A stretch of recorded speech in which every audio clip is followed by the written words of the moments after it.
Hello. Hey, what's up, man? Oh, not much. How are you doing? I'm doing good. I'm chilling. Yeah, so I know we're here to talk about Link Jab today. Move Yeah, that we're talking about I don't think is very good. Well, I'm not here to sell you on it being good. We're just here to talk about it, Yeah, which is I okay, believe you. right? Like we can talk about moves being good or bad, and that's okay. Yeah, absolutely. But yeah, I don't know. I mean, I can go ahead and just. I know we talked about it on Twitter, but I might as well go ahead and lay out why I assume it's, or my thoughts on why it's not very good, just for stream purposes, keeping it all coherent. Sure. So briefly explain to me why you don't enjoy Link's jab and what the problems that you have with it. Well, the most obvious problem is its frame rate, which is worst not worst in class with Palutena. I agree. It's very slow. Or I think the only worst one is DDD. Or no, DDD's frame 10, and there's someone who's frame 9. It might be Bayo. Okay. But yeah, it's slow. It's his third slowest option, and really, grab and up B, the only two faster aren't that safe on whiff. Jab has trouble comboing into itself. It's only a true combo if you buffer it perfectly, I believe. I think it's frame perfect to true combo. It is kind of safe on shield, but if you hit it, on shield, I think jab 1's minus 12 or something, jab 2's minus 16, and then jab 3's very unsafe. Okay. But if you land jab 1, which is the safest one, and then just kind of let that go, it's actually it's pretty minus on hit at low percents. I think at 0 it's minus 7 or something. Talking about on hit or on block? On hit. Okay. On hit. So you can be directly punished for landing just jab 1, which is the only safe way on shield to do it. But that's sort of the package. I mean, it has good range and has a good hitbox and whatnot, but just general, the fact that it's slow, doesn't combo well, and it doesn't have that much utility on hit for me is the problem. I don't think it's a strong mix-up, because even if I use the mix-up, it may not work. That makes sense to me. Okay, so I guess to preface stuff, how familiar are you with, in general, how safe jabs are on block? How safe is what on block? How safe, if someone does a jab but doesn't finish it, generally speaking, are you familiar with the frame data on moves? Are you chopping in and out on my headphones? Okay, can you hear me? Yeah, I can hear you now. Okay, so across the roster, to the best of your knowledge, generally speaking, how unsafe on block is a jab? Not like a finish, not like a rapid jab, but like the safest possible jab 1 or jab 2 mix-up. Like, generally speaking, how minus on block is it? Concept for how safe the average jab is? Yes, because I have that. I know the average jab 3 is pretty unsafe, like Link's, but sure. I honestly don't. We're talking about specifically jab 1 or jab 2, whichever is safer for individual characters.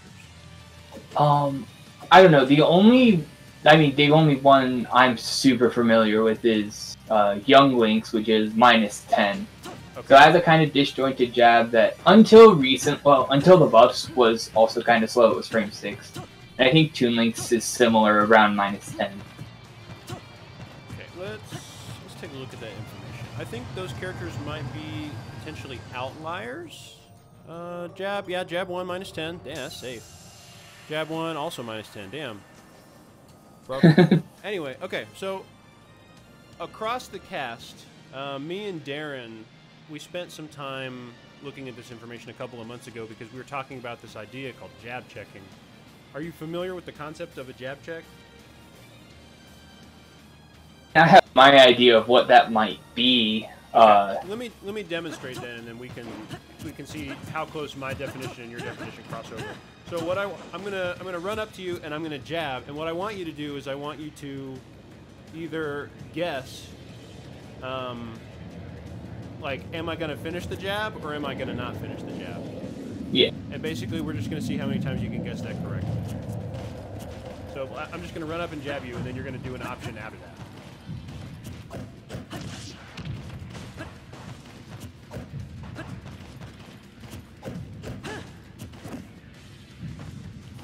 I don't know what my fastest throw is to get.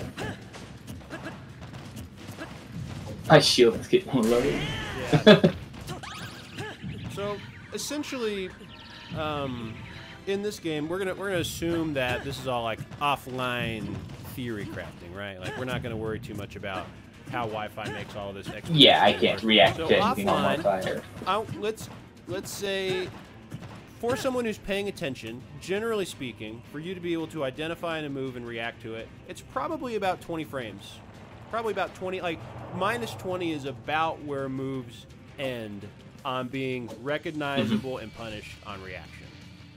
In my experience. Anything less than that can be like ambiguous, where if they did punish you for it, it's because they were buffering an input or because they were just guessing that you would do something punishable or it was reactive. Yeah. Okay, let me type that in. I mean, because I'm curious. Well, I know you say minus 20, but isn't it from startup that it would be how punishable it is, not from just the end? Pretty much. So like, so basically, moves 24 that have frames. a lot of startup, I think you have to include the visual startup reaction as part of that, like those calculations. So like something that's super slow, like DDD forward smash, like whether it's minus 20 or not doesn't matter because you have a full second to prepare. That's very different than like landing Lucina Fair, where you literally can't know until after she's landed. Like properly spaced. Like if I approach you with this nair, you have no idea whether I'm gonna strong nair right before I land or if I'm just gonna fall. You have no way of knowing. You have to guess. Like that's pretty like safe assumption to make, right? Yeah. Okay, so in a perfect universe, whenever someone hits your shield, right? Whenever someone hits your shield, we have to play the frame data game because at longer distance, spacing is more important, but at close range, frame data matters. So let's say I hit your shield with a strong nair, right? I hit your shield with strong nair, I am minus 3. So that means that I have to go, okay, well, if I hit your shield at minus 3, what are you allowed to do?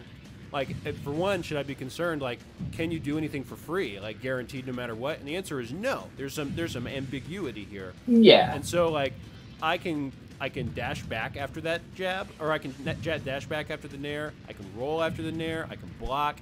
I could up B myself, although if we both up B, you would win because I'm at a frame disadvantage. My options are restricted, but because the move I hit you with is safe enough, you're forced into this period of ambiguity, and you have to guess what I'm going to do next. And this is sorry, you're cutting in and out again.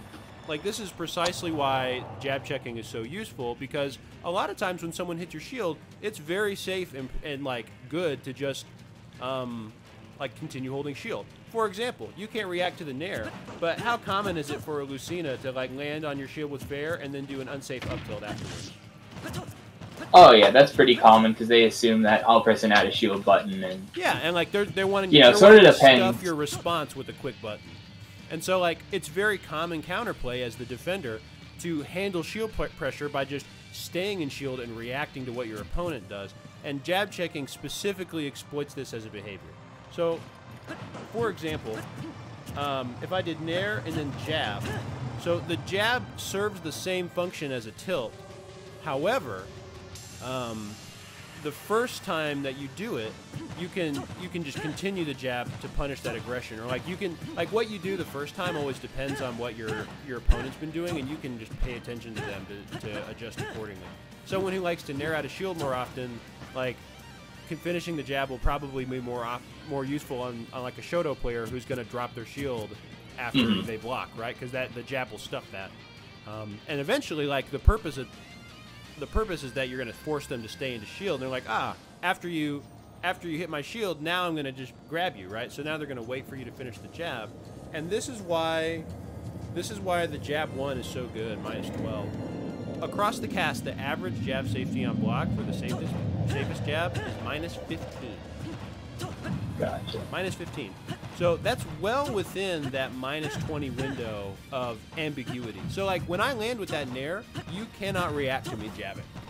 You can maybe react to my character doing something, but you cannot react to the fact that it is a jab until about, like, unless it's -20 or more. So essentially, whenever I jab you, by the time the person who gets jabbed reacts to it, they don't know whether you're going to finish the jab or not, and they can't react to it properly. So their only two choices are to let you finish the jab or to assume that you're going to drop it early.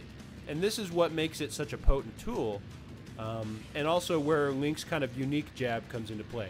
So normally jabs are like, what, frame 2, frame 3, frame 4-ish? Yeah.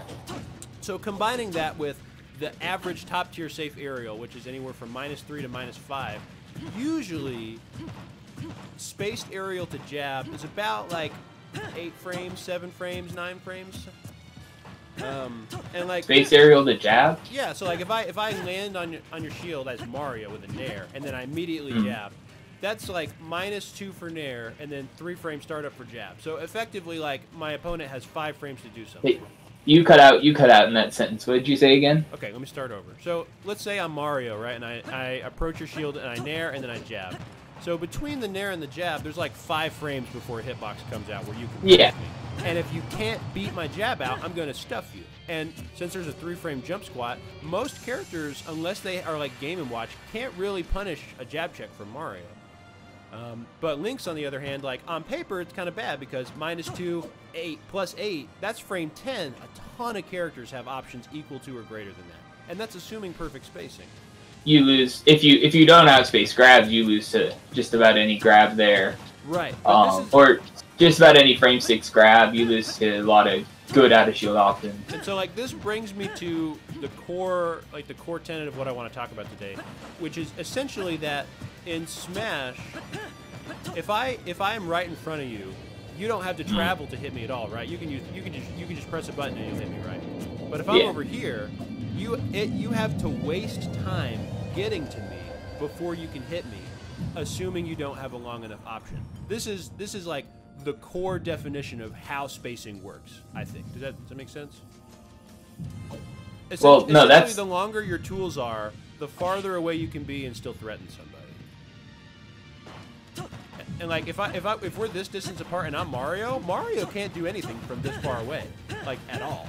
He has to dash into you, or he has to jump forward towards you, and every frame that he's doing that is a frame that he cannot be doing. And so essentially, what spacing is used for in these point-blank opportunities is that, like, spacing arbitrarily gives you extra safety, even though it's on the numbers it doesn't make sense. Like, your jab, unspaced, is like the worst in the game. But if you space it, you are arbitrarily taking away a lot of characters' options because you are providing just that tiny little bit of space. And in doing so, you're actually making your jab safer in the process. That's like kind of the basic idea that I want to start from. Yeah. I don't know. It's just weird with this space. Like, I know it's safe because of the spacing. My issue, I'm trying to think of how to word, but like, why should they be scared of my jab check? Because okay, let's say that they're not scared, right? And they say, I'm not gonna be scared of this. You nair, and then you space a jab. So let's say you try to nair out a shield, right? I'm gonna nair out a shield after I nair. I'm gonna nair and then space a jab. Or after the jab. Yeah, or you lose. Yeah, but like, so, okay. Like, not every option is gonna be beat by jab, but just the fact that, like, try to grab, like, for instance, like, you obviously know that grab, I can't grab that, right, and it'll lose. So just the fact that you can use like, spaced jab by itself isn't that great. When combined with Link's jab, which was perfectly designed to work with your jab, it is phenomenal, because there's an extremely important detail I want you to notice here. Hold your shield. Even when I can't hit you with nair, I can still hit you with jab. This is very important and critical to why this mix-up works. So, well, okay, here's... So the way I see it, and this is partially jab being, you know, jab being jab and nair being broken. So as Link, right? If jab mostly covers the next button out of shield, right? Mostly, yes. What? It's not meant to be a panacea. It's just options.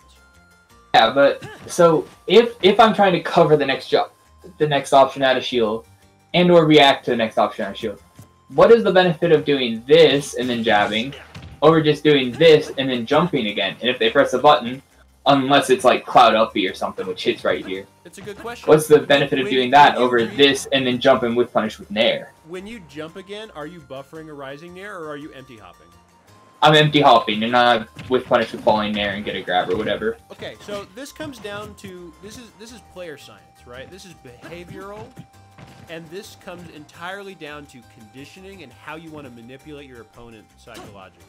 So, for instance, if you start doing nair on my shield and then empty hopping up to avoid a grounded options, do a nair on block and then empty hop.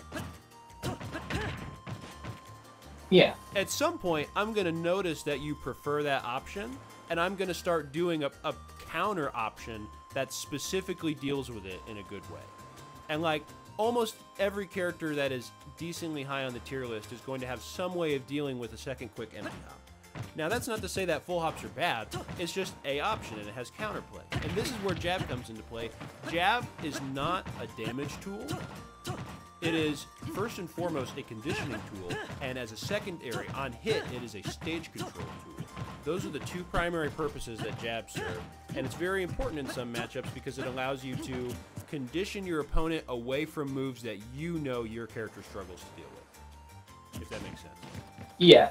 So, and for example, let's say that I want, like, let's say I'm playing a Shoto player, right? Let's say we're playing N. We're playing Daniel, and Shoto players always do the exact same thing. They take a hit, and they don't get a lot of damage if they do an aerial out of shield, and their grab and their up smash isn't that big, so they're kind of like forced to either jump out of shield and get a straight hit, or drop their shield and go for the combo starter.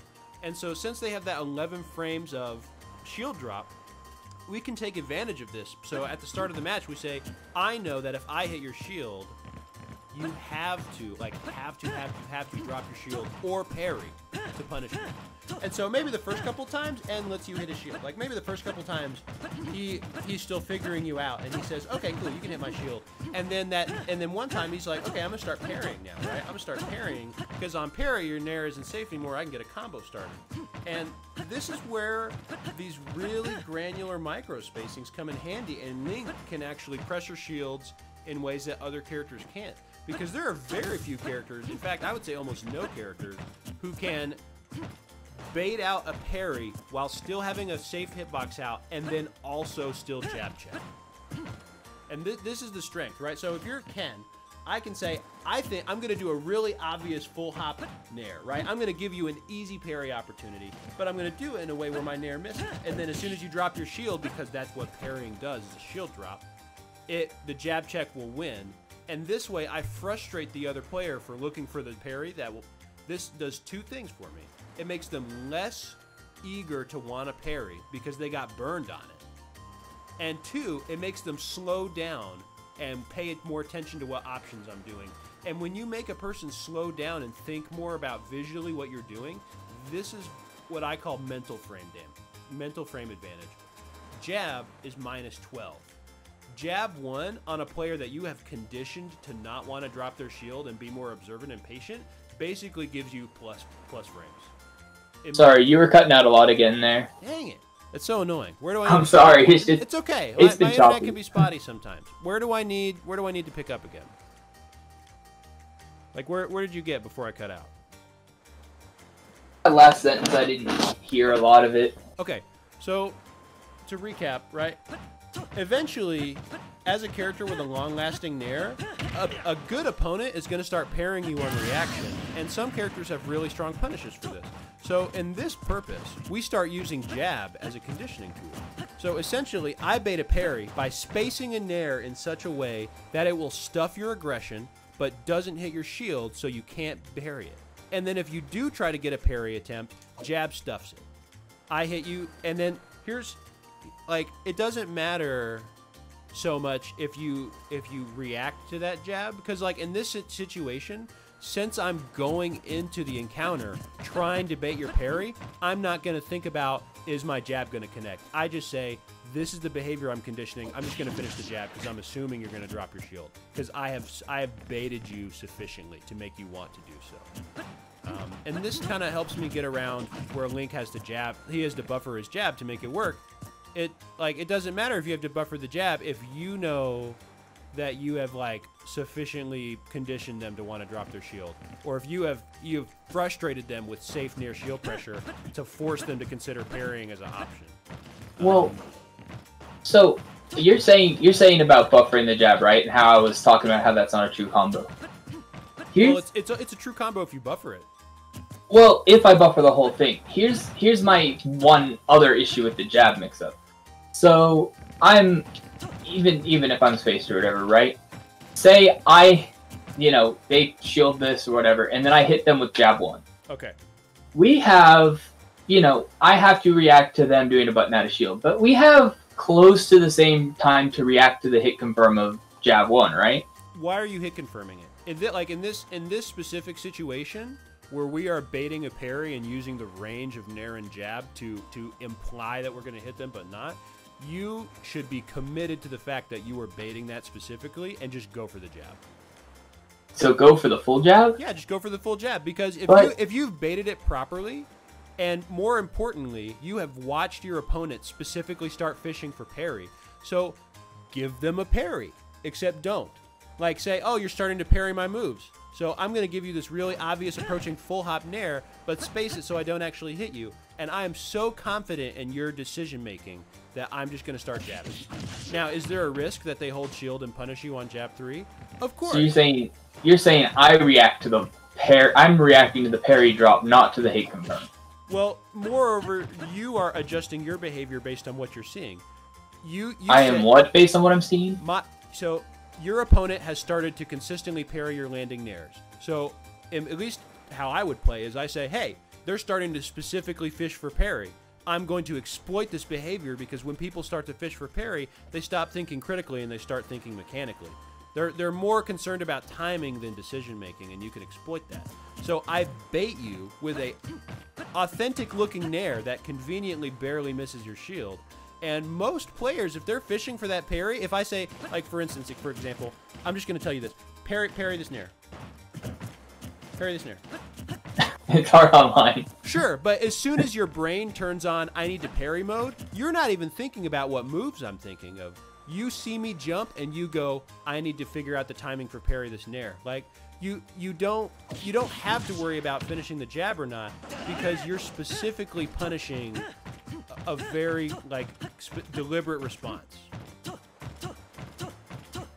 So like baiting the parry and then jabbing afterwards is nice, because Link's jab is big and you can stay safe while simultaneously punishing opponent for wanting to parry you. And this means that in the future they're going to be discouraged from parrying because you have conditioned them to not do it. So they have shield drop, right? What's the normal hard landing lag? About 4 frames or so. About 4 frames. Correct. And it's about 2 frames for soft landing. So, I'm gonna assume I'm hard landing in a scenario, right? Or you'll land with Nair's landing lag. Or Nair's landing lag, which is 6. But even if I empty land, if the bait's empty land jack, whatever, that's at least 12 frames, right? So what is their incentive if they see me having it, so if the only other thing I can do is jab mix up, or if that's my option, what's to stop them from then just re-shielding after they see my nair has whiffed? Well, that's the thing. It's unreactable. They can't, like, when they're... This is where, like, micro-spacing is so vital, because you're spacing the nair to where it looks like it's going to hit, but it doesn't. This is one application. You could also just do a tomahawk, because if I told you to tell me the difference between parrying a strong nair and then figuring out when I'm not going to nair in tomahawk, it's impossible. You cannot tell when a character with a fast aerial is either going to land with that or not land with that. And you take advantage of this. So yeah. You're, like I said, this is a conditioning tool. So our opponent has given us stimulus. They are starting to parry our landing aerials. So we jump and give them a reason to think that we're going to land with an aerial. And we can either space it, or if we're not spaced properly, you can just tomahawk and jab. That also works. But Link is unique in that if you are spaced properly, you can actually do this exact same mix-up while still protecting yourself with nair. Because sometimes people will call out your tomahawks with like an early aerial out of shield, right? And this nair can protect you from that, but you still get to enjoy the benefits of a tomahawk. Yeah, I guess. I just have, and my one other thing is, like, I do understand if you properly condition, right, and you're absolutely sure that they're going to drop shield or try to parry. And you're absolutely sure that you got bait, right? And you're sure that the jab's going to land. I mean, I don't even have to be sure. Like, it could just be a reasonable guess. Like, as long as my opponent gives me the stimulus that says, hey, they're probably going to do this again, like, it's a good read, in my opinion. The risk, see, that's my other thing about jab is the risk reward. It's a little bit of stage control versus jab is unsafe to the point where some characters can, like, drop shield forward smash. But jab see, 3. Like, so if I buffer jab and I'm wrong, I eat a way heavier punish than they get hit by jab. It's true. So, like, this specific application of jabbing, you would only do when you are specifically willing to take a risk to condition your opponent out of a behavior. Like, the setup that we're talking about and doing right now is one that should be specifically done to condition an opponent. It's not optimal for damage. It's not optimal for stage control. It has counterplay. However, it specifically dumps on a particular option that an opponent can prefer. And if you don't want your opponent to do that anymore, you can do this setup, and it works wonderfully and covers multiple options safely. Okay, so here's my next question, because I'm just trying to think of, like, the decision tree, you know? Sure. If I'm baiting out that with parry, and we're just talking about an unreactable, you know, a buffered shield will beat jab. But if we're talking about something that's unreactable and they're not gonna, like, just parry and then buffer reshield, right? What's the point of doing this and then jab over this and then down tilt? Which combos? Well, primarily two different things. One, if that down tilt, so if that down tilt is blocked. If that what? So if the down tilt gets blocked, it has slightly more startup and it's slightly less safe on shield, and also its animation is very distinctive, and this could potentially mean that an opponent has more stimulus to react properly. Additionally, if you start doing nair into down tilt, here's where the conditioning part comes into play. Like, let's say I do nair into down tilt, right? And it works the first time. You drop your shield. Sorry, you cut out for that last sentence. Okay. Let's say I do nair into down tilt, right? And they drop their shield and they get hit, and you do the up B and you get the damage, and you're like, woohoo, I did the damage. Let's say that exact same situation happens yet again. You do nair. If you do another nair, what does your opponent think you're probably going to do? Down tilt again, right? And so the second time the situation comes up, they're going to react not to the down tilt, but the nair as visual. So they're going to say, oh, you naired, he's probably going to down tilt. And then if you do down tilt, they're primed and ready, and you eat an optimized punish. Well, but if I do jab in the... how does jab not get punished in the same way down tilt would, though? Simple. So jab, if you finish the jab, is like -5. So if you go from jab 1 to jab 2, that's -5. And this is what happens. So someone will say, this is -12. I'm going to punish it with my frame 10 option. But then you go from jab 1 to jab 2. Jab 2 will interrupt a frame 10 option that would have beat down tilt. And so at that point, like, you are now playing a mix-up game. You say, I'm going to nair and jab, and it's still not your turn. I still have an ambiguous option. And this sucks for the opponent, because not only did you do nair into jab, like, you could still do nair into literally anything else. So, like, you're just giving the opponent so much more to have to potentially worry about and think of. Where if I do nair into down tilt, it'll work once, and the next time I do nair into down tilt, I'm gonna eat a frame 11 up smash because it has no more mix-ups beyond that. Where I can do nair and jab, and then I'll do nair and jab.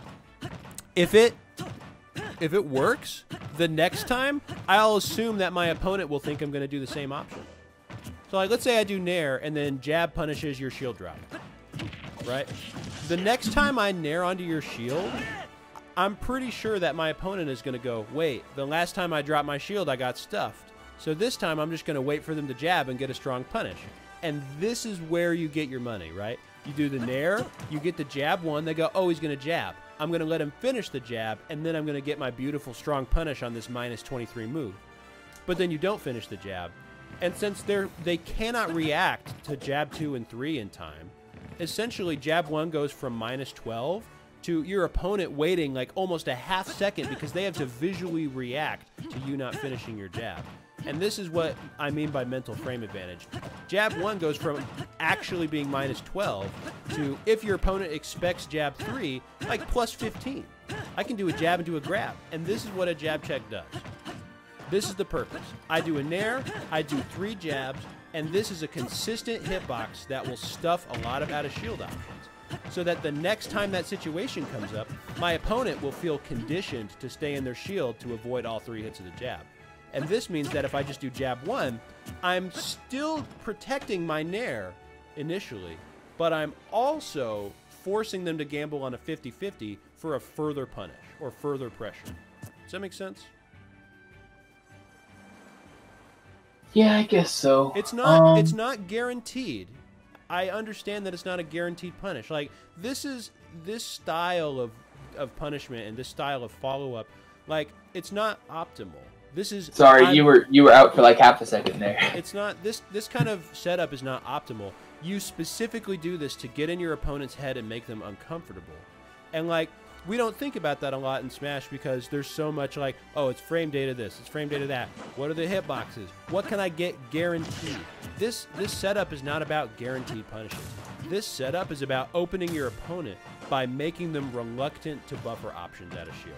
And when you make your opponent reluctant to buffer options out of shield, this is when you get to start really feeling free as Link, because if your opponent is less in a hurry and more reluctant to contest you, this gives you more opportunity to land and microspace stuff and really abuse that mid-range area that Link excels at.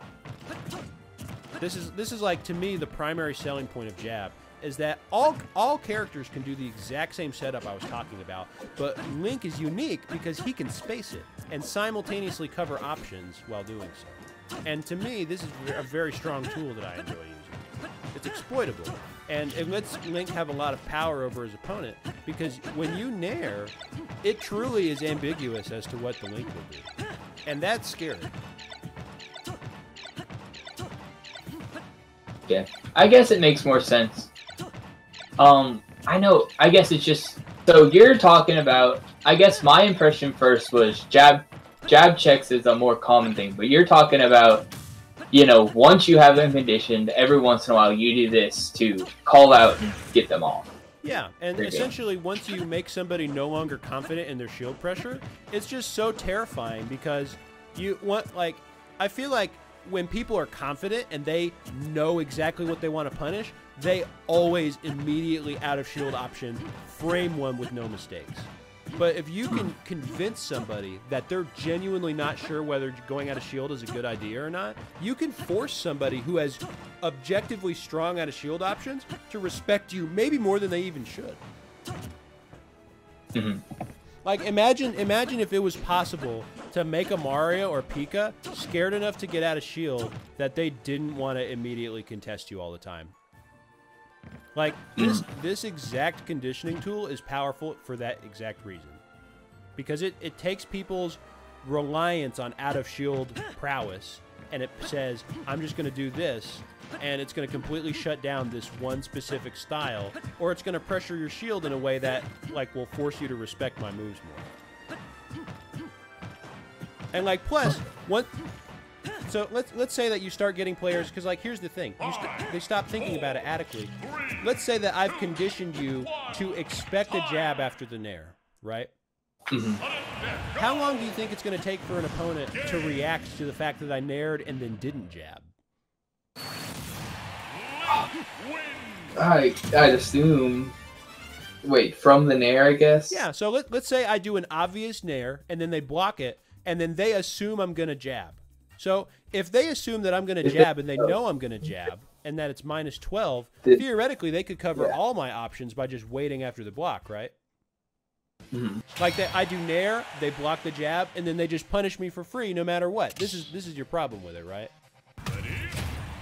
Like, if they know I'm going to nair jab, they just block the nair and the jab, and then they punish me before I can reset or before any of that, right? Mm-hmm. Okay, but this is a conditioning tool. Now, before the jab has come out, right? If I do this, if I nair on your shield, if I have conditioned you to expect, like I'm going to do a nair and a jab, and I want you to punish the jab for free. Like, I'm going to do a nair and then a jab on your shield. Sorry. Hold on. Sure. You're just cutting out a little bit, so what are you wanting me to do? Sure. I want you to block. I'm gonna do nair jab on your shield, and then I want you to punish that for free with an up B. So block, nair, jab, punish for free with up B. Correct. Yeah, because no matter what, I can't do my jab check mix up if you just punish jab 1, right?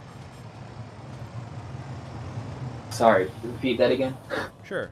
So if I do nair and jab, if you know I'm doing nair and jab, you can just punish it afterwards, right?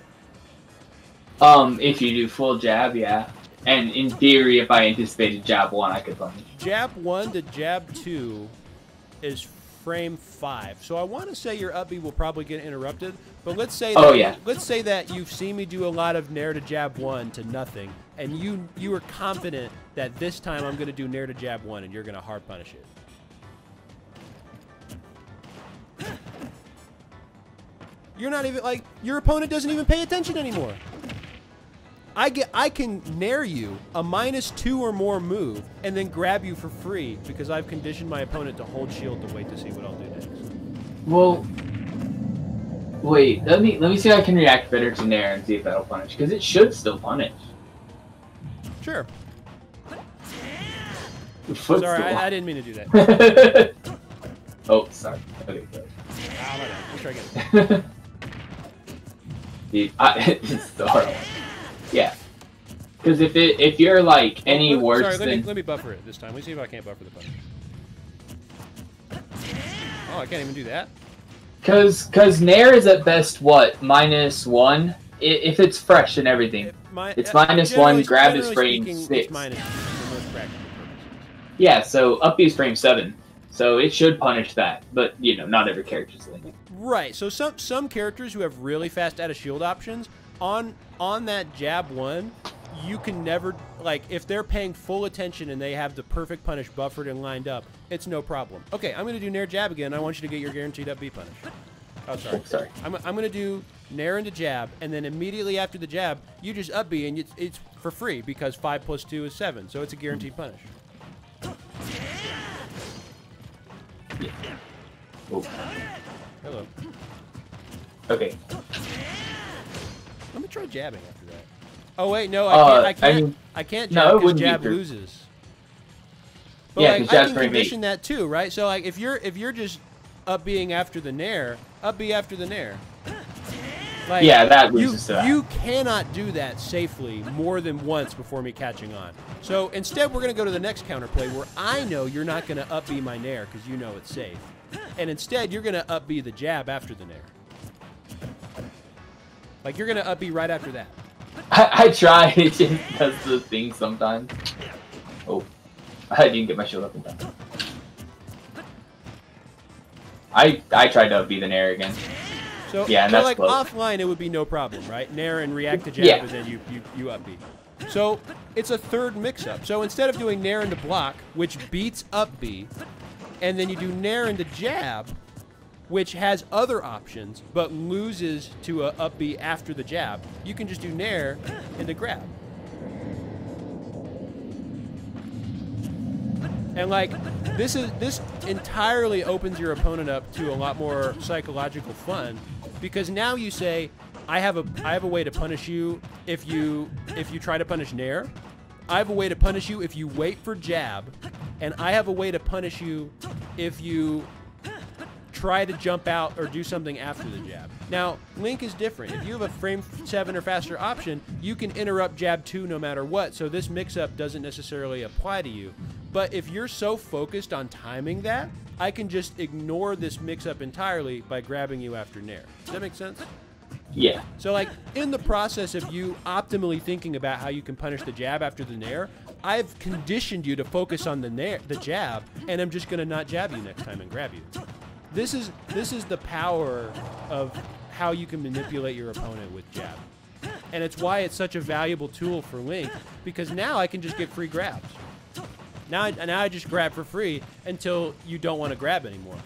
Like, you can beat grab by up Bing again, but then if I call that out with a block, like, you get hard punished. And all this does is it just creates this, like, anxiety, right? Like, I'm going to hit your shield, and you have no idea what I'm going to do next. And this will make you play more conservatively and take less risks, which gives me more room to open you up. That is the purpose. It doesn't instantly win a set, but when you watch really elite top players do stuff, they will occasionally throw in a jab check like this because it keeps players honest. That is the best way to describe it. Like, a jab check keeps you need to go back and watch T. I would watch there, dude. I would say you can watch, like, for instance, you've watched MVD, right? A little bit. How often have you seen him do jab 1 into grab? It's been a while since I watched him, so I can't. You know what? Now that I look back, I can think of him doing it quite a bit. I need to. I'll watch T to see if he does it at all. I don't remember him doing Nair into jab, but okay.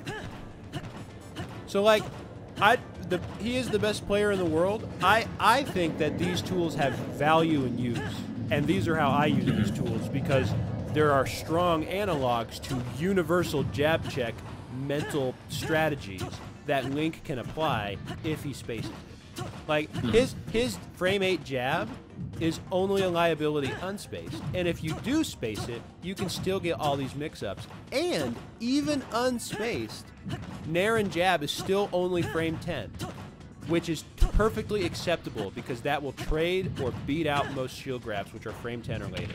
Most shield grabs on block are frame 11 or 12. So, like, at worst, it's going to trade.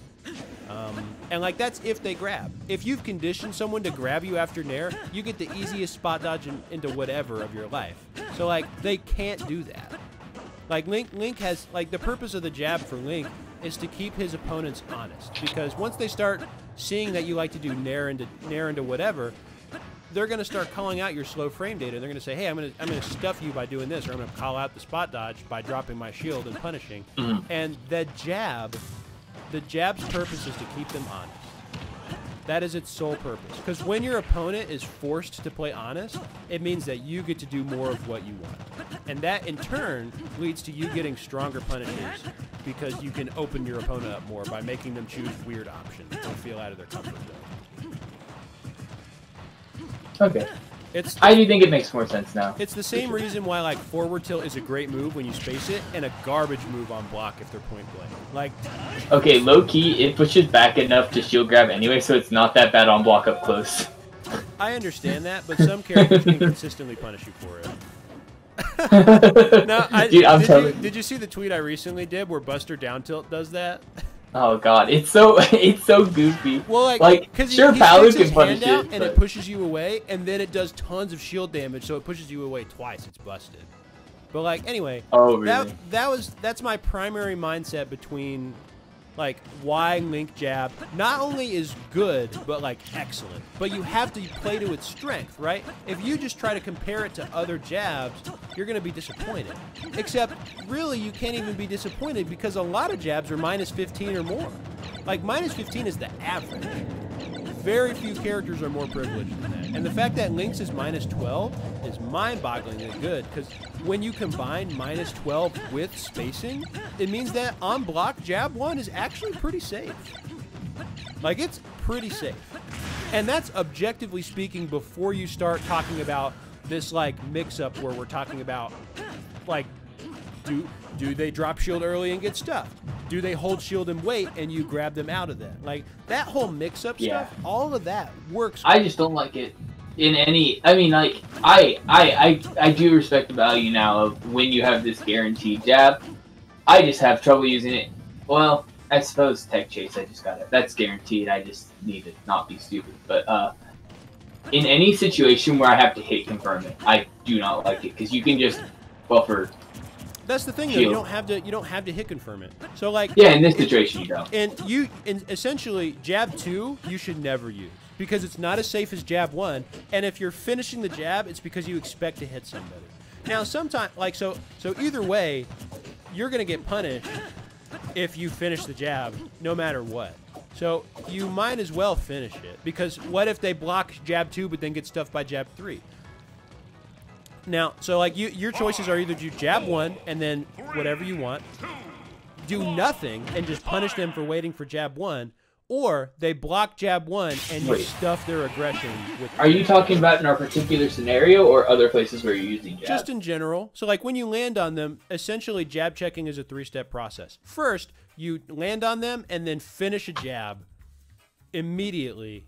That's unconditioned. You finish a jab because they're probably going to jump out of shield. And then after you've had, if you do that, like what you do afterwards depends on your success. If I do nair into jab 1, 2, 3 and get punished, I probably won't do nair into jab 1, 2, 3 again because they clearly were waiting for it. That means they've already conditioned themselves into holding shield, or they already want to hold shield. That's fine. I'm just going to nair and then grab them for holding shield. Yeah, no, I agree that the conditioning is what makes it strong here. I just don't see value. A lot of times I have trouble seeing value using it in situations that don't have strong conditioning where jab is the appropriate mix-up. Because there are those situations, but like in neutral, you have to hit confirm things a lot of times. Sure. And well, like, there's a solution. You can't hit confirm jab. You don't hit confirm jab with jab 1. Well then, I'll say how do I ever be sure? You don't hit confirm jab with jab 1. You hit confirm jab with nair. What? Sorry. You don't hit confirm jab with jab 1. You hit confirm jab with nair. No. I'm not talking about in this situation. I'm talking about like in like neutral if I use jab, or in non-conditioned situations. I hardly ever feel the need to use jab because if it's not as specifically conditioned, I can't hit confirm it. And if I miss jab 1 and choose to not go through with it, I either have to jab more on their shield, which if they choose to shield in the middle of it, I have to jab more on their shield, which jab 3 is incredibly unsafe. Or if I just choose to leave it after jab 1, sure, they may not react well enough for a true punish, but I am still at a frame disadvantage for hitting them. But like, you're missing the point almost, and like it's not important that you can hit confirm raw jab. Like that's not the purpose of the tool. Jab isn't a panacea for neutral. Like it isn't automatically your best choice just because you landed on block. Like it is a specific tool with extreme strengths in narrow conditions, and when appropriate, you should pull it out. So like I don't necessarily jab check someone every game. I don't jab check someone every set.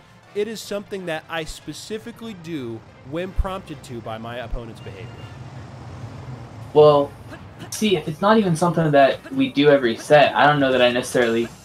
If jab has, you know, these 1 or 2 uses, such as the jab check, like, doesn't have a use and it doesn't really work well in neutral. I don't know that I call it a good move, just a good situational option. Like, I don't even know that I call down tilt a good move, even though it's one of my best combo moves. How do you define good and bad options, though? So, like, for me, moves have uses, and the only way a move is bad is if I cannot find anything where it serves a purpose. If I cannot find one situation where it serves a unique purpose, I can't use it.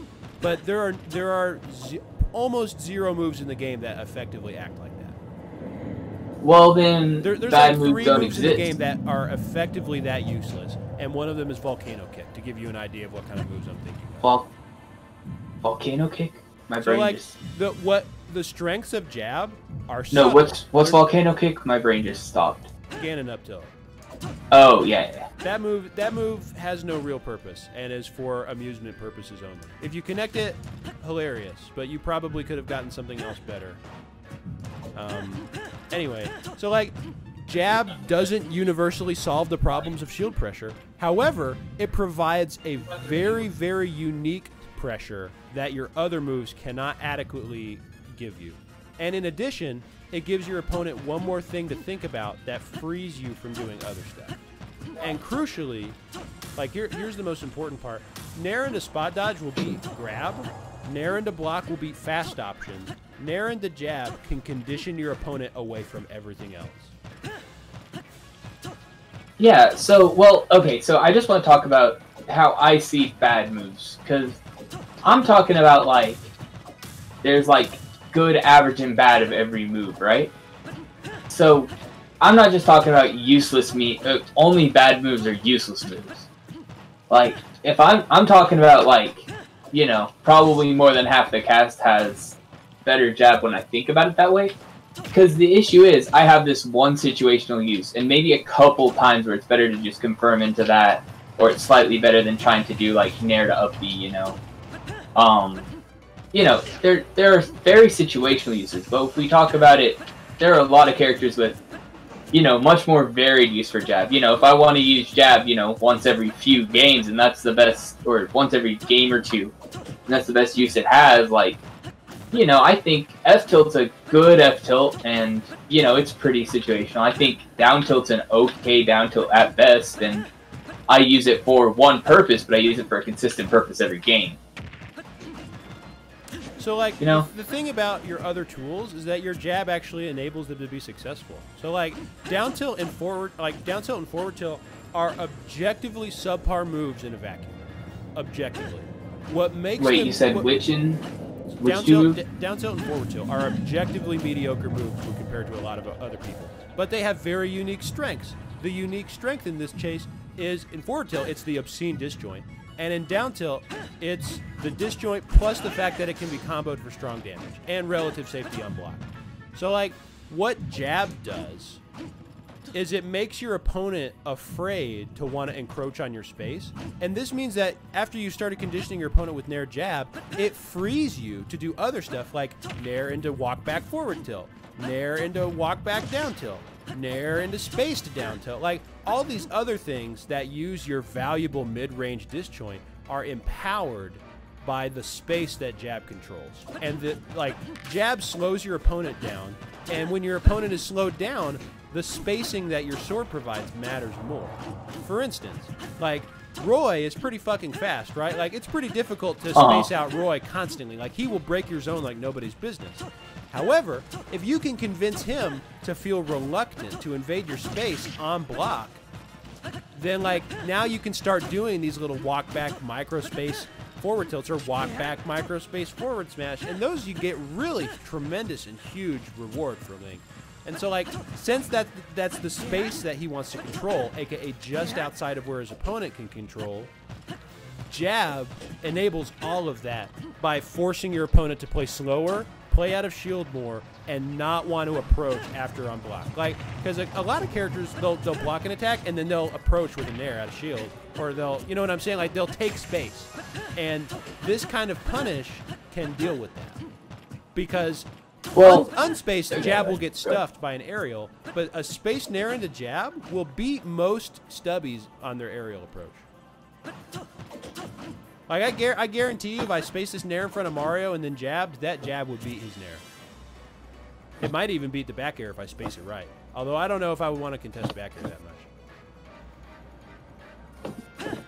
Well, see, one of my other issues with, I know for jab checking, you know, part of the thing is the ambiguity of timing, which I think in a lot of situations is, like, taken up because I can't hit confirm it, right? Sure. Just for neutral and such. My issue is I have ways to cover this space that are all slow. Would Link not benefit more from a way to cover just the space right in front of him that's a little bit faster, rather than something that's so disjointed when I already have a way to pressure shields from, like, even further that's not that much slower? Are you referring to Nair?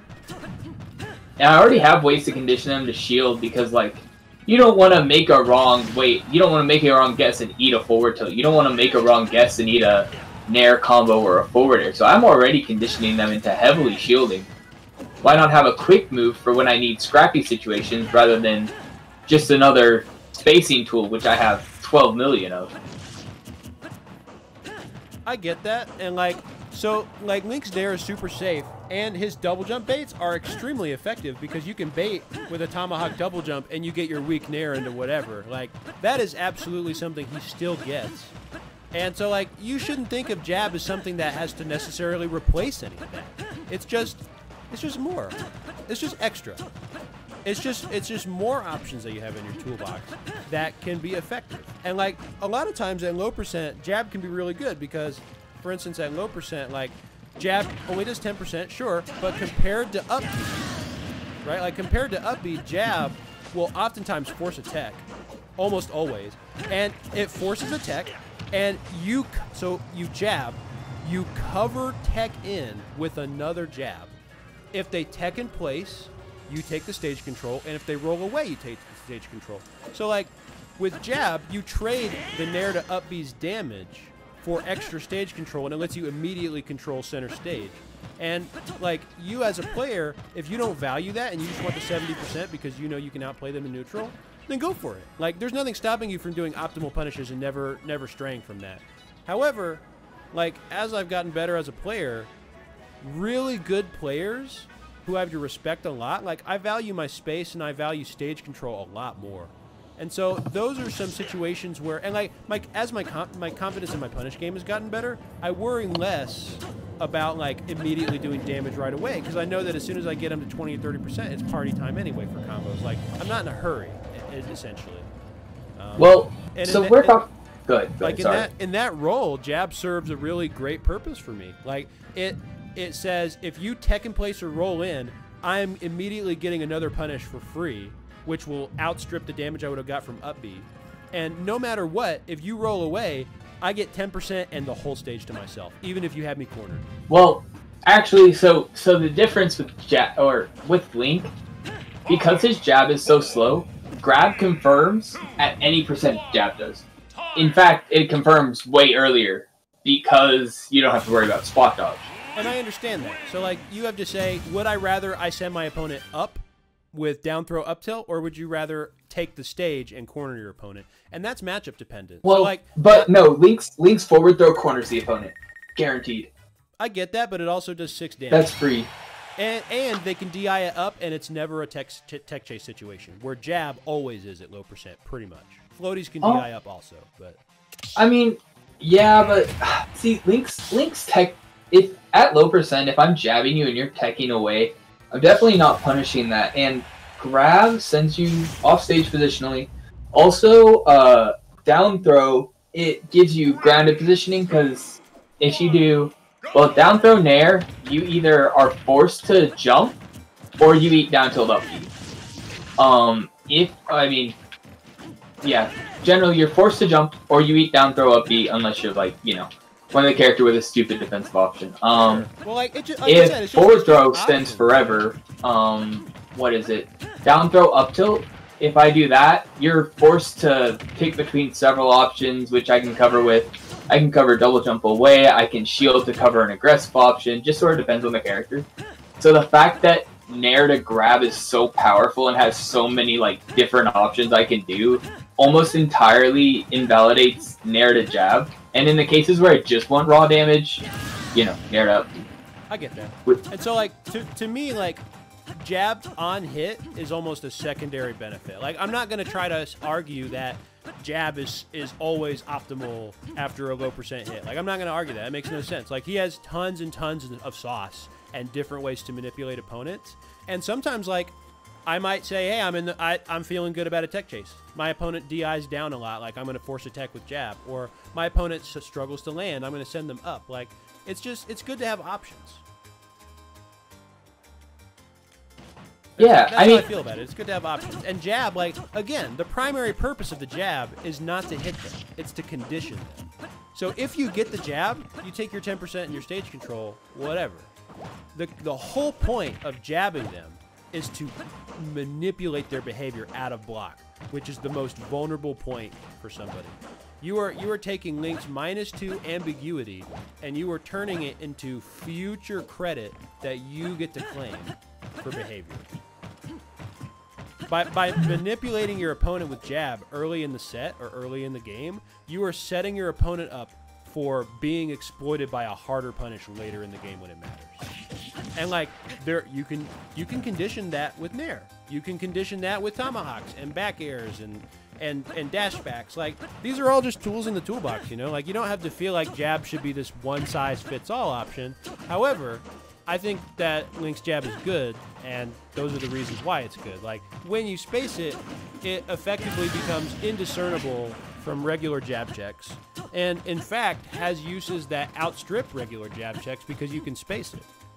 To me, like, that's very valuable, and I tend to lean on that quite a bit when I'm early in a set, because like if it's early in the set and the stakes are super low, I start out with that. I space in there and then jab. Say, hey, what are you gonna do?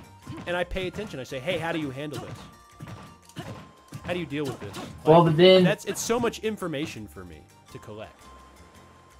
So you're talking about the jab checks are basic conditioning, though, and so what's the point of doing it at the start of a set when I'm risking, you know, jab 3 on shield for information, or I'm risking, you know, they press a button out of shield rather than me just getting the jab if I don't have that conditioning.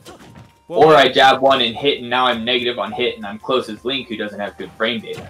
That's the thing. So, like, it just kind of depends. So, like, if I land on your shield and I'm not spaced, I'm probably not going to finish the jab because I know it's not safe.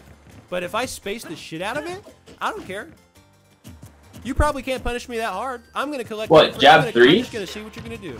I'm just going to throw it. If I shield jab 3?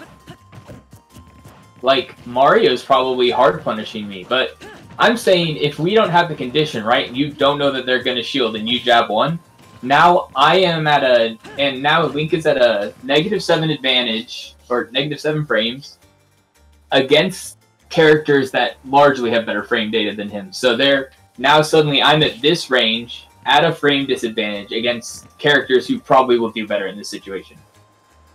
Yeah, probably. It's not perfect. I mean, this game's all about risk, dude. At some point, you have to say, I am willing to not cover every option. And, like, that's why it's okay to just do, like, Nair into dash back. What do they do? Nair into dash back. Or roll away. What do they do? Nair into block. What do they do? And then once I have a general idea of what they like to do with their shield pressure and how they like to be aggressive, then I start incorporating tools like Nair Jab. You know why? Because this tool right here, Nair into Spot Dodge, is my most valuable tool in the toolbox because I get everything off of it. And I don't want to spoil it and get my opponent used to it. I want to condition my opponent so that when I get it, it is so free and so easy that I already saw it coming before I even landed. And so to do that, I use Nair Jab as an extra tool to avoid having to spam my already other broken tools so that they can be the mix-up. So Yeah, like, I'm a space in Nair, and then maybe one time I'm just going to space in Nair and then jab. And then, like, I might not start doing Nair Jab. Like, you know what? Nair Jab? I might start doing that when my opponent shows me that they keep holding shield afterwards. So, like, I'll do Nair and a Spot Dodge. I get a punish. Next time we do it. Nair, and they hold Nair into Spot Dodge, and I get grabbed because they held shield. Okay, cool. Now I know. I'm going to do Nair and then Jab. And then they held shield. Like, it's a constant process of revision. Nair Jab by itself has problems, but once you say, hey, my opponent prefers this option, like, hey, I'm playing a Shoto and they like to drop their shield and try to down tilt me, you can just jab them out of it. You just jab them out of it. Or you say, hey, I think you're gonna like jump, and you do Nair and a jab. Or, hey, I'm just gonna hold shield because I'm gonna wait to see what you're gonna do. Some players, let me know if this has ever happened to you. Has somebody ever shielded your Nair and then held shield waiting for you to spot dodge and then reacted to the spot dodge and punished you? Oh yeah. Nair one jab. I got into Nair one jab will beat those players because you know why? Because you're gonna Nair one, you're gonna jab.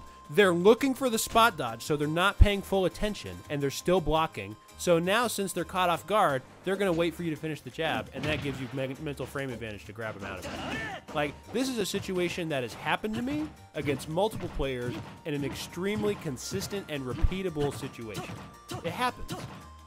And like once you get your opponent wanting to wait and shield to like I don't know. You ever heard the expression like give someone enough rope so they can hang themselves? Yes, Okay, so I've heard that. To use that expression, like sometimes when you nair their shield, they know the nair is safe, so they're going to give you some more rope and keep holding shield to see if you'll do something unsafe enough that they get a free react. And nair jab demolishes these players. Nair jab demolishes these players because it punishes them for waiting to react to a safe opportunity. And it completely and immediately forces them to say, I can't do that anymore because I'll get grabbed. And now I have no stage control. It's like, I don't know, it's like spraying a cat with water, you know? Like, it's like, hey, I'm going to hold shield and wait to see what you're going to do. Jab. Oh, you held shield. Mine. Like, that is the purpose. It's not the only purpose, but in my opinion, that is why jab checking has a place. And by spacing it, Link can also do it. Or like, if you space it, Link's jab has unique situations where it's actually better than an average jab check. And even unspaced, it can still serve this purpose. That I think is the gist of what I wanted to say. Oh, yeah. So like unspaced, it's got an 8-frame startup. That sucks. You can't hit confirm it. That sucks. But like, those just don't use it in those situations. Like, some characters have hit confirmable jabs and fast jabs, and that just means that they're going to use them in situations where you wouldn't use yours. But that's okay because you have different tools that will probably solve the same problem. Because tools are all about solving problems and conditioning. Some tools are for damage, but some tools are for manipulating your opponent. And jab is the most important one in my opinion. Like, there's this holy trinity of shield pressure. There's nair into block, nair into spot dodge, and there's nair into jab. Those three things cover conceivably pretty much anything that your opponent can potentially do. And they all have unique pressure that cannot be 100% replicated by the other two options. Like, nair into jab provides shield pressure in ways that nair spot dodge and nair block don't. And so do the other two. Like, you can't say, oh, this is better or this one is good. It's just a tool. And sometimes that tool will have a purpose. I might just throw it out once in a set. That might be all I need to convince an opponent to not do that thing anymore. Yeah, I don't know. You've listened to me. I appreciate that. Try it, and then like just see if you can't notice some of these situations. Like the next time you play against N, like just try it. You know, just like try implementing nair into jab 1 a little more, and try and just kind of get a feel for, like, I don't know. I feel like I can make informed guesses. Like, I know in advance when I've conditioned my opponent to want to jump out of shield, and I'll confidently do nair into a finished jab, because I don't know when they're going to jump out of shield, but they're probably going to jump out of shield because I've been conditioning them. And, like, when I go for those setups, usually I get some success, because by the time jab 3 has come out, most opponents who are on the fence about jumping out of shield are going to jump out of shield. Oh, God. I didn't realize I could kill you with thrown arrow, sorry. Like, I've had people block jab 3 and I've gotten forward smashed out of shield before. Like, that can happen, you know? Like, with any other tool in the game, there is opportunities for good applications and bad applications. But, like, jab checking, and by extension Link's jab, serve a useful purpose. And that useful purpose is to condition and pressure my opponent on block. Yeah, I'll definitely have to try it out and see, like, what sort of benefit it does to me. Man, Link Nair is too. The problem really isn't how bad jab is. Link Nair is too good because I can find a way to nair where I could do almost any other option. It's like, why would I wait for them to? Why would I bait anything out of shield when I jab when I could just like jump and wait to nair? Or why would I try to do a defensive jab and run away when I could just retreating nair, or retreating fair, or it's. We could probably go through a really, really long list of potential flowcharts where, like, you have a option. With most top tiers, I could comfortably pick an option that if I knew you were going to do that, I would have a way to either hit you, take stage, or both. There's no way to safely do all of the above without giving up stage or putting yourself at some kind of risk. And, like, Nair jab is just an extension of that. It covers things that spot dodge and block don't, and it allows you to do things in a way that is different from rising with another aerial, because that can get stuffed by like Pika or Pichu by just nairing out a shield, like, or Pac-Man. Like, if you nair on block and then do another empty hop, if that Pac-Man mashes nair, you're getting hit. Now you can retreat with the nair, sure, but if he doesn't chase you, you've given up stage control for the amount of shield pressure that a weak nair brings, and like, that's up to you if you decide that that's worth it. Like, you know, like, you have to make your own decisions when you're in the middle of a set. But Nair Jab can potentially provide you with new avenues to pressure without having to give up your spacing, or without having to give stage back. Well, but if I'm giving up, if I'm just doing Nair Jab 1, right? Aren't I giving up space? Because then I have to retreat afterwards. No, because by doing Nair Jab 1, you are conditioning your opponent to focus on the jab, at which point you free yourself up for free grabs.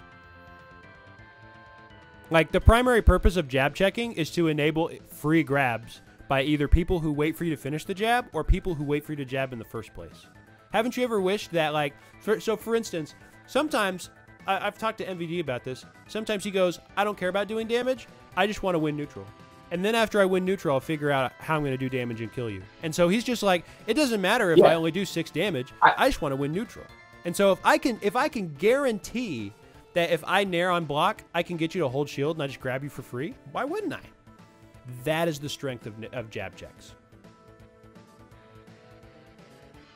That is the strength right there. It says, I want a shield grab. I don't want to risk anything. So I'm going to condition you to where you're going to want to focus on the jab or focus on holding shield because you want to wait to see what I'm going to do next. And then I'm just going to grab you because you let me grab you. This is why you hear some top players talk about, like, oh, this guy is so good at grabbing. Like, I don't know if you've ever heard somebody say that, but like, I have definitely heard like ESAM or MVD be like, oh my God, he's so good at grabbing me. He always grabs me. Like, I can't, like, he's just so good at grabbing me. And that's because these players are so good at manipulating you to want to hold shield that they can just walk up and grab you because they know you'll hold shield because they have conditioned you properly. And you can do this with this tool.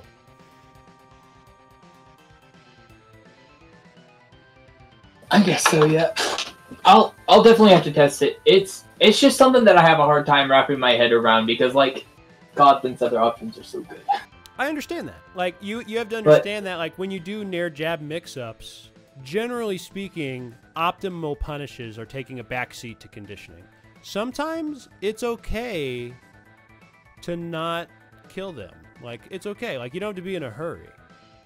It's okay. Like, you can take small advantages, especially if they're high percentage, or more specifically, if they enable big punishes later. Like, that's the thing. While you're taking these high percentage looks for small gains with Nair Jab, and then once you've conditioned your opponent to play around it, now they can't prioritize your other options, and you open yourself up for big rewards and big punishes because they're focused on the small stuff. Oh yeah, I'm absolutely not talking about, like, well, why would I jab when I can just kill them? Or because I do understand the risk reward of wanting to win neutral, you know. Sure. That's something I've come to appreciate more recently. My thing is, you know, jab feels less safe than a lot of things in CAS. Well, that's because it's not safe. It's a tool that has a very specific purpose. And you generate that safety by making your opponent uncertain about your future actions. And you do that by exploiting that they cannot react to what you do in time. You take that -12 move and you give it power against a human player by opening them up to ambiguous choice. Because when they don't know what you're going to do, a lot of players will wait to see what you're going to do. And when they wait, they're now playing off their like slow reaction time. I guarantee you, this is guaranteed. If I said, I'm gonna do a nair, block it every time, or parry it every time, you would react much faster in that situation than this one. What if I said, parry my nair, but only when I nair? Now you're not reacting to me doing so. Now you're not reacting to my positioning. You're reacting to the animations of my character. And this forces you to pay closer attention to that and react slower because you have to be sure. And that is exactly where you get mental frame advantage for stuff like jab.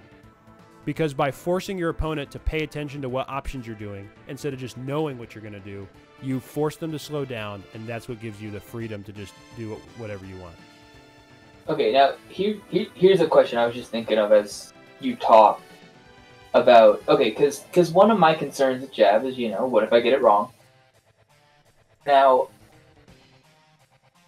what's your opinion on winning neutral or on trying to win neutral versus trying not to lose neutral?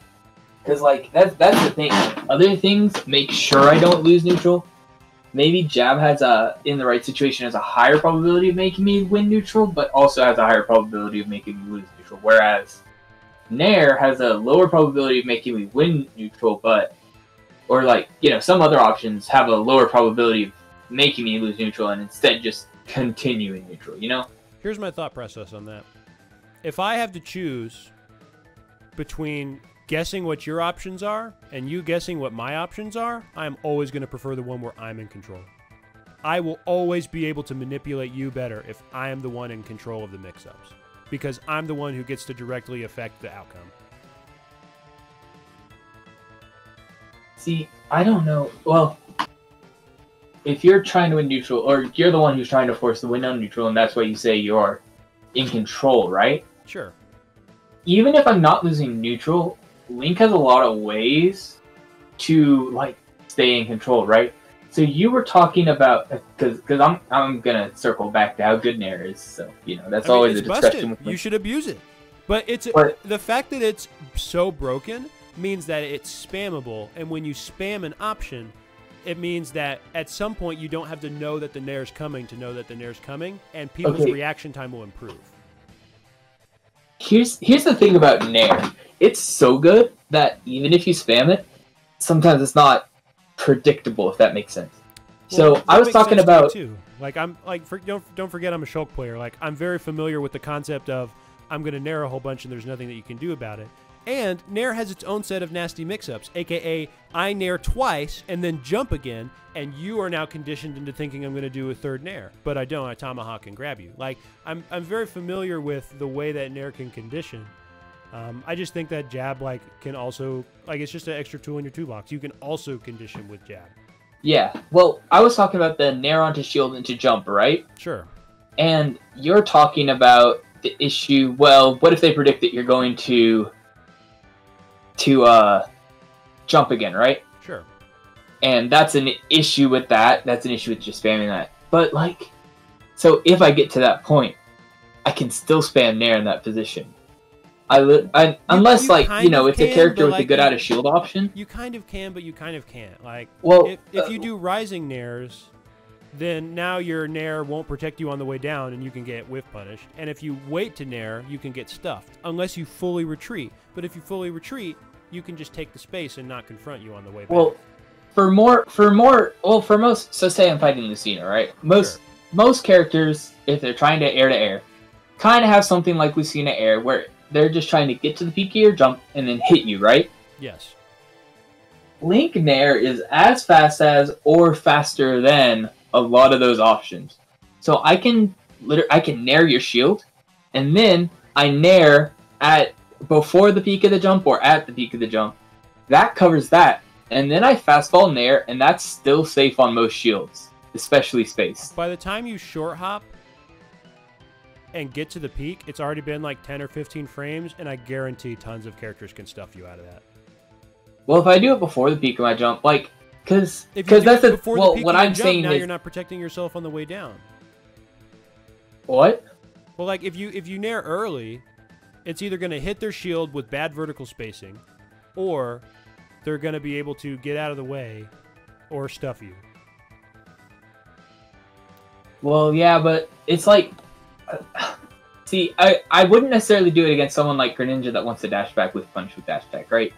That's a little bit harder, but against a lot of characters, I will be good on my spacing, or against some characters, I don't even need the spacing. That I can stuff out that anti-air if I predict it's coming, because they're going to have their timing that they want, and I can still do nair earlier than that, because it can cover the length of most of a full hop. And although my spacing may not be perfect, I can still come down with a nair that's maybe -6 or -7 on top of shield. You say that, but if that happens, it'll work on me once, and then the second time you do it with no modifications, it's getting parried, and now I have 10 frames to do whatever I want. Like, I know that there's opportunities to manipulate people, but like, the point is that even on busted moves like Nair, if you know it's coming, the ability to counterplay it is very strong, because parries are, in my opinion, parries are super simple. They are a confident call out on when a hitbox will arrive. That's all a parry is. Parry says, I know when this hitbox is going to show up. And so to me, like, when you start spamming moves like that, if you do even 2, if you make it known as a behavior that you like to mash them, then like it can be manipulated because I'm not paying attention to you anymore. I'm expecting the second Nair. And so jab serves a similar purpose to where you condition opponents to expect it, and then when they're expecting it, the counterplay that they're going to employ for it will be ineffective against other options you can take, like grabbing early. Well, so the other thing that mixes up that Nair is that now this may not work against maybe Shulk because like his forward air is so big, right? Because if you're calling out that forward air up in the air, you're going to what's it called? If you're calling out that forward air up in the air, you're probably going to do a quick forward air or something, whatever character you are. The other thing I have is fade back slightly with that full hop forward air, which outspaces whatever you were just trying to punish with Nair. And that is huge damage and safe. It's -7, more spacing than jab. It's a different timing and a different reaction, and kills. And like, I don't know, I think that until you kind of get it under your hands and like try it, it's going to be difficult to compare it to reliable workhorse tools that you use a whole bunch. So like, it's not my place, nor do I wish to try to like sell you off of the idea of playing how you play. I feel very strongly about how Link's jab has a place in his toolkit and is a use, like it does have a use, and that use is like easily defined and valuable. Yeah. And I don't think jab has no use. I just think, you know, other jabs would have more use. Also, on some of my scenarios, I will admit I'm a little intentionally difficult sometimes just to like try to get out all the pieces of information, because if I can put that puzzle together, the more information, I'll kind of challenge with my ideas just so I can see the information. So like, I do respect a lot of what you're saying, and I do definitely understand the purpose of jab checking better. It's just like when I talk about Link Nair and why I think it's bad, it's not that it's useless. I don't think it's useless. I think it has its uses and its places within Link's kit, especially with sometimes the weakness he has right in front of him. But like, in my perspective, like, there are a lot of jabs I would rather have because I value, you know, Link needs that boost in frame data rather than another spacing tool that's just slightly faster, you know? Sure.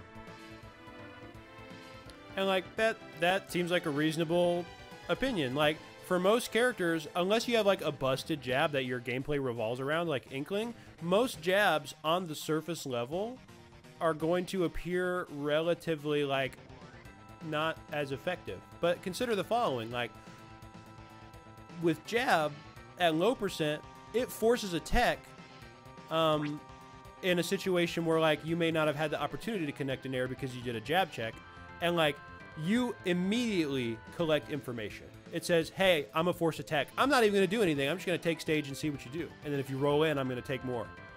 And like, so wait, you're talking about with the condition, like within a jab check scenario at low percent? Yeah. So like so let's say I connect jab 3 and I send them flying, right? So like after I do that, sure, I only did 10 damage, but I also collect information because I see their rolling habits. Do they tech? Do they tech in place? Do they tech roll immediately? I can tell a ton about a player's defensive habits early in a set by using forced tech situations, and jabs are great for it. Because jabs mean that I just pay attention. If they roll in, I get extra gravy. Cool. If they don't roll in, I collect the information and I continue to play neutral. And that information is very valuable to me because that's what I use to inform my decisions on reads. It's what I use to inform my decisions on big risks I take with smash attacks. And it's what I use to inform my decisions on how I cover options and if I want to solely cover one option or be more conservative. Like, that information is gold to me. And that's something I learned from Justice, dude. Like, he was like, I pull grenades, and the first thing I do is I throw a grenade. What do you do? I pull a grenade and I run up and block. What do you do? I pull a grenade and I roll away. What do you do? Okay, now I know all of your defensive habits. That is exactly how he worded it to me. And I take that mentality and I feel very strongly about it. And so to me, like, Jab provides me an opportunity to collect information and get knowledge of my opponent's patterns without telling them how I play. And that will give me a competitive edge later when the stakes are higher. And I value that a lot. So, okay, so we're talking about information collecting, right? And again, I'm going to present my own scenario just to intentionally try to work around some information here. But I do like the information that Jab would give you in that tech chase scenario. Now, Link does sort of well with that. You know, if you tech away, either I get stage control, or I dash tech you. If I think you're gonna tech in place, I can cover both with. On the majority of characters, I can cover both with down smash. Right. Right. So, as far as that information goes, you know, it's sort of almost a 50-50 in some points that both options can benefit me. This is a different situation though, because you're talking about after like a nair, right?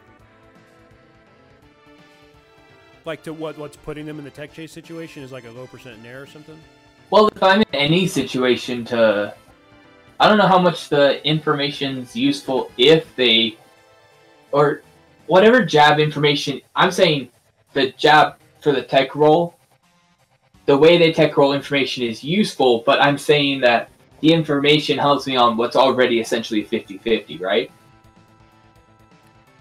I guess. But, like, I don't know. I feel differently about it. Like, there's opportunities where, like, for instance, players who miss techs early in a set often will adapt and start teching in place, but they won't tech roll, they'll start teching in place. And people who tech in place will start to tech roll. Like, as a general rule, I feel like against the vast majority of players, like, as a set progresses and they get familiar with what moves you like to use, and they get more used to when they need to be teching, that's generally what happens. And so, like, I don't know, like, so, I just value that information. Yeah, well, so I was going to counter with, like, my own information. So, basically, I have, outside of Jab, you know, things I might hit you with at low percent, you know, grab's good. Forward throw can, I know grab and jab don't have the same purpose. Forward throw can either set up that same tech situation, or, well, the big thing I want to point out is moves that send off stage and moves that send in the air, right? My argument is I like information about what they do in the air better than information about what they do on the ground.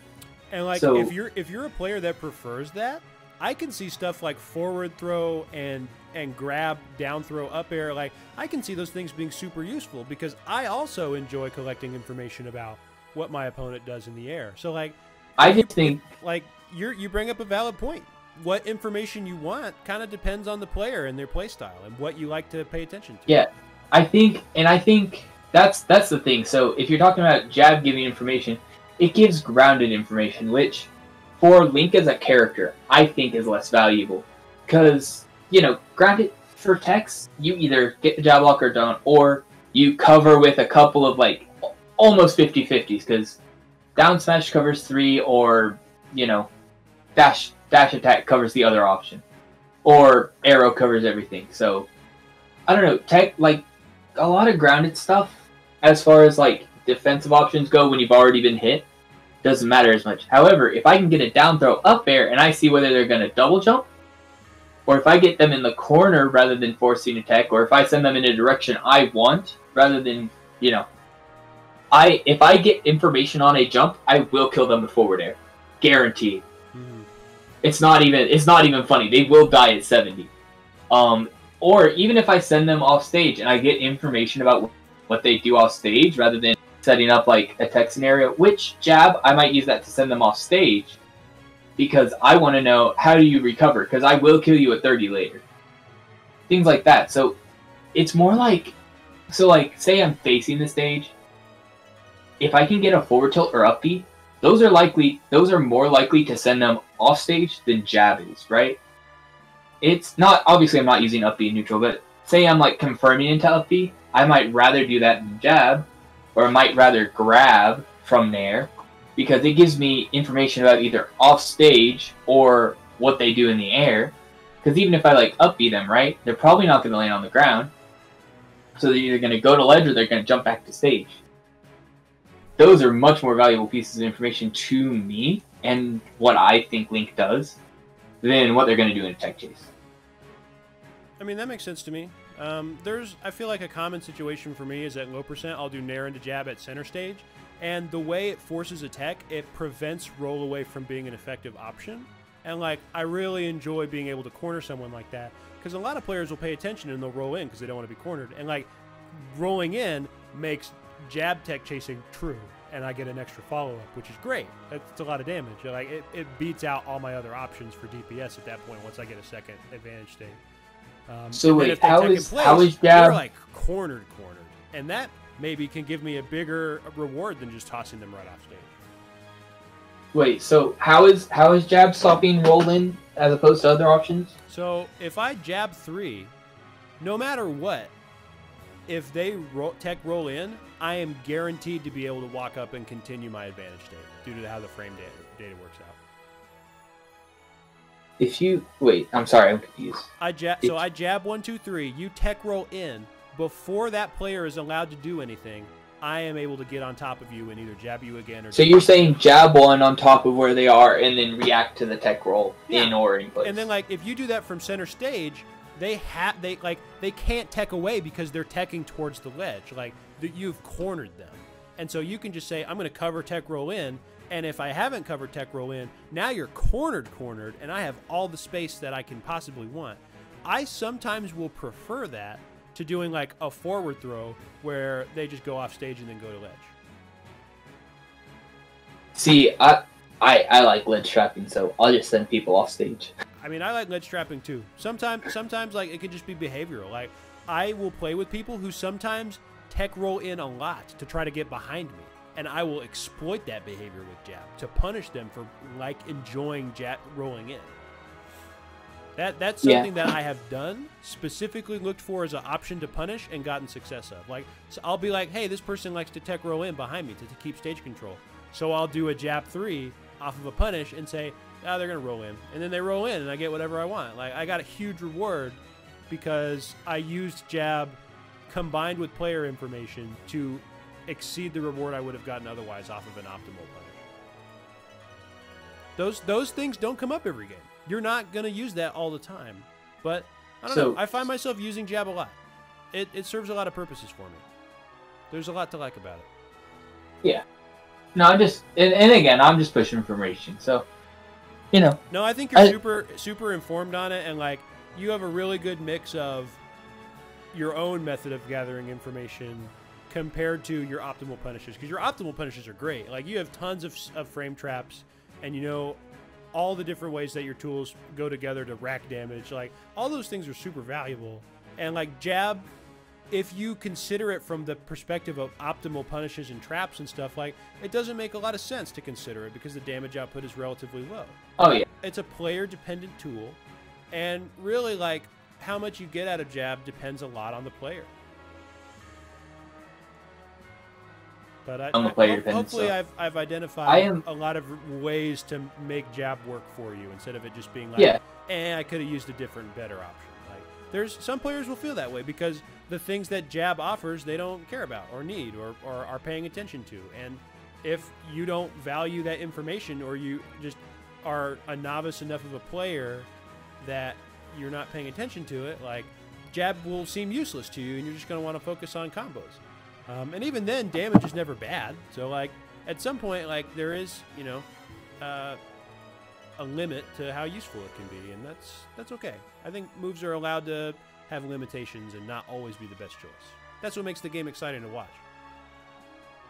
Yeah, for sure.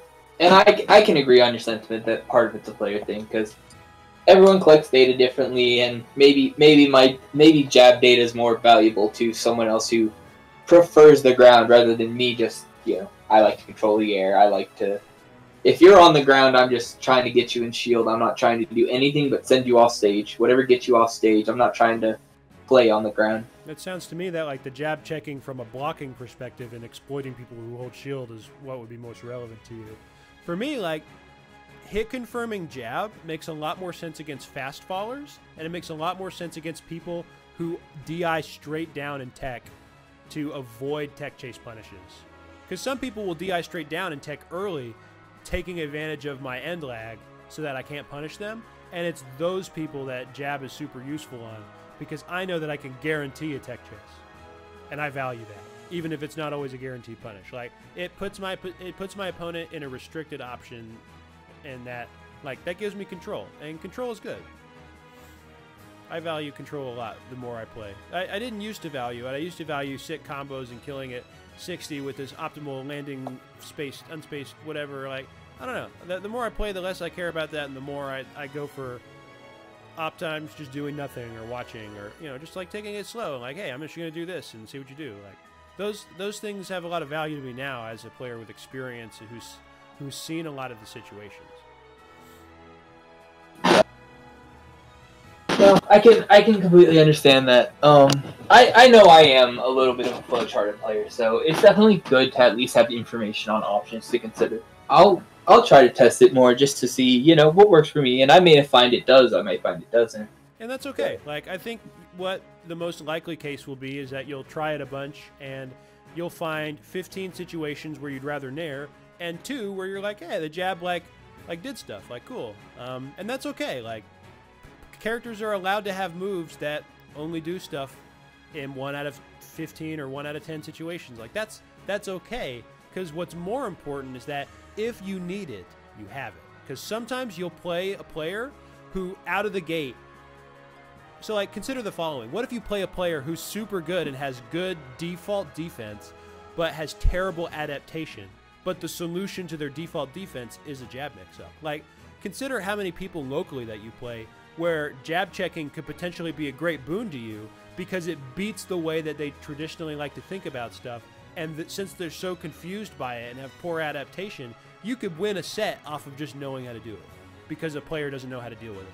Sometimes that's valuable. Oh god, I think it was in Smash 4, there was a Bowser that I beat. It may have been Emoticon, but Link's jab was better back then, so I was way more encouraged to use Link's jab in Smash 4 was so good. It was so good in Smash 4, so that made, you know, that's part of it too. They slowed it down for some reason. It's difficult to have a move get nerfed and try to be objective about what place it still has in your kit. It's easy to want to get rid of it after it gets worse. Yeah, but basically, I hadn't beaten Emoticon yet, and we were fighting. Basically, Bowser just grabs Link's landings in Smash 4. That's what he does. Yep. So, and he would constantly try to shield grab her, do things out of shield, or spot dodge out of shield. And so I literally just jab 1, 2, delay 3, jab 1, 2, delay 3. And, like, that's a really I won a whole set. Purpose. And if we'd have tried to get on a Discord call and say, hey, today I'm going to talk to you about delayed jab 3, you'd have been like, all this risk for 4 damage? What's the point? But like, sometimes tailor-made tools can be appropriate, and it is entirely dependent on the person that you play and what their temperament is. Yep. And if they don't, players have tons of experience with stuff like jab checking, and you're going to do it to them once, and they're never going to let you do it again because the jig is up, and they know that you know how to do it. And sometimes you're going to fight a player who's great and just like wasn't expecting it, and you're going to get such a great reward off of something because you just caught them off guard. Like, that's all about how high-level play works, is being able to just say, hey, what if I like safely covered multiple options in a different way just to see how you handle it? Like, that's okay. Like, and that's sort of the same concept as knowledge checks. But like, to me, that's sort of the same concept as knowledge checks. Like, I just do link specific things just to see if they know. You know, if I don't know the player, if I have a feeling they don't know about reverse up beat, you know, I'm gonna do it. If I don't think they know that bomb doesn't combo on hit, I am up being right after they throw bomb at me. You know, things like that. And even though up B is not safe. Well, like, that's okay. Like, I think that knowledge checks are an important part of mastery in games, And sometimes people get caught slipping even if they do know.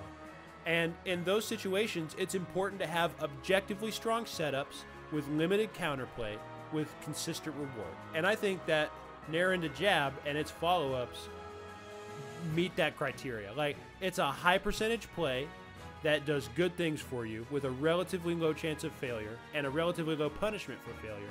And the potential reward exceeds the cost. And so, like, even if it's not number one, the most ultimate, optimized thing, in general, it is a boon and it can provide good things for you. And in some cases, like you say, you may fight a unique player where they just can't deal with it at all, and a stressful set turns into a free win because you just did something that they can't deal with. I love being able to have those kind of options to just try different stuff. Like, hey, do you know how to deal with this? No, you don't. I'm just gonna tear you apart because you don't know how to deal with this. And Nair Jab definitely belongs in the toolbox, right next to Nair Spot Dodge in terms of what you could potentially get. Because Nair Jab mix-ups, if you do Nair into Jab 1 and then you walk back and they are delayed reacting and they whiff, you can just get a forward smash. Like, on appropriate conditioning, you could potentially get incredible rewards off of jab checking. Like, but the reward isn't inherent. It's not there just because you did it. The reward is there because you tried it and then you gained information that taught you something that you can exploit about your opponent. That's how I feel about it. Is Nair Jab gives me a way to look for information that I can exploit about my opponent later. And a lot of times I get that information. And then even if I don't get that information, or while I'm collecting it, I'm still getting small, consistent, like, breadcrumb rewards, so that I'm never getting nothing for the information. I'm always getting something. That I see the same value in that as I do for Nair Spot Dodge. Like, Nair Spot Dodge is an objectively strong option with limited counterplay, and Nair Jab kind of like has a similar role. Yeah. Same with Nair into Full Hop. Like, it's a strong default option with limited counterplay, which makes it an excellent choice in neutral when you collect information and try to gain posture while you learn about your opponent. So I'm all for it. Well, I think it's getting pretty close to dinner being ready, so yeah. I might hop off soon here. No, it's good. I think we talked about it more than adequately, and have mostly just been sitting here vaguely saying, yeah, it's not my opinion, but I don't disagree with it. Like, we both have different play styles. Yeah. I can't say I woke up this morning thinking I'd talk for an hour and 45 about Link Jab. But, well, whatever, right? Once we spend so many hours in fucking FNX games playing, like, at some point, it's what else we got to do? Like, it's the plague's on, school's out, like, it's the evening, like, whatever. Like, it's not like I'm at a tournament anyway. You could have been placing 33rd tonight. Woo, like, whatever. Oh god. I don't know. It's not like, if you ever decide to not play Link, all of these jab fundamentals are universal. They carry over to every character. The only thing that's unique about the only thing about Link's jab that's a gimmick is the spacing. Most jabs are tiny in this game. The fact that Link's is disjointed at all and can beat grab is wildly busted in terms of, like, comparison to its other brands. Like, the only thing it doesn't do well is speed. It doesn't do speed well, but safety on block and spacing is literally like top one. Like, I can't think. Like, Link's jab in every attribute except startup is literally top one. It's that good. Well, okay, yeah, I would see. That is the thing. If it were on a different character, I might have a different view on jab. That's just like, I'm always like, I'm playing Link and I'm like, why can't I have a faster option? Why can't I have a faster option? Why can't I have a faster option? You can't think of it like that. Your character has the tools that it has. Oh, like, yeah. Getting frustrated about what ifs is fun and a good way to commiserate a loss, but it doesn't help you get better. The only thing that helps you get better is saying, this is my tool, here are the limitations, I'm going to figure out everything this tool can do, and then I'm going to figure out what it offers to me, and then I'm going to do those things.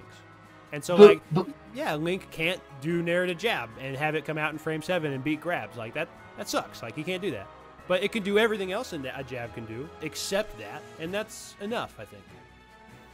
Yeah, I will say, I complain about that. I do my best not to let things like that hold me back. That's kind of a silly thing to like.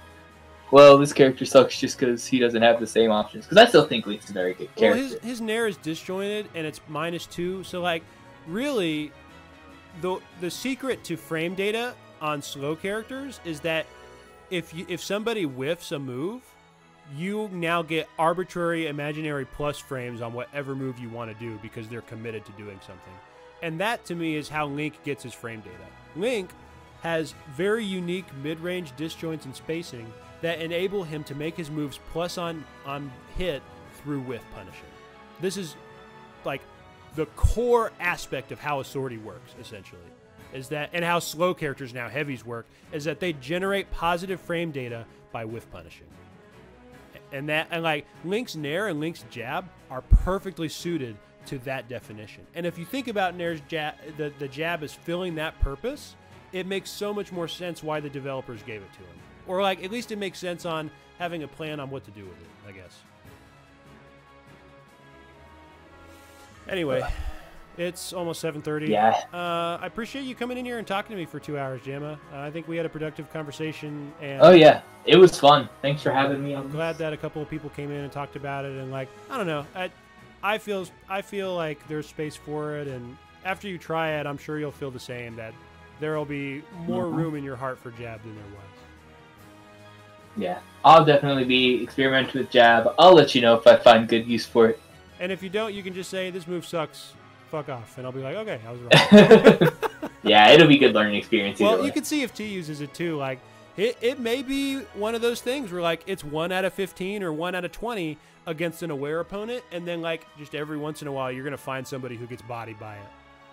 And that's okay. Like, it's okay to have moves that do that. And it's probably for the best that it was your jab and not something vital like your up smash. Okay, I can complain about up smash too. Don't test me on that one. That one's sometimes not a true combo. No, I completely understand that. Okay, go get some dinner, But, dude. Thanks for the talk. Yeah. Yeah, thanks for the talk. Yes. We'll see you later. All right, bye, everybody.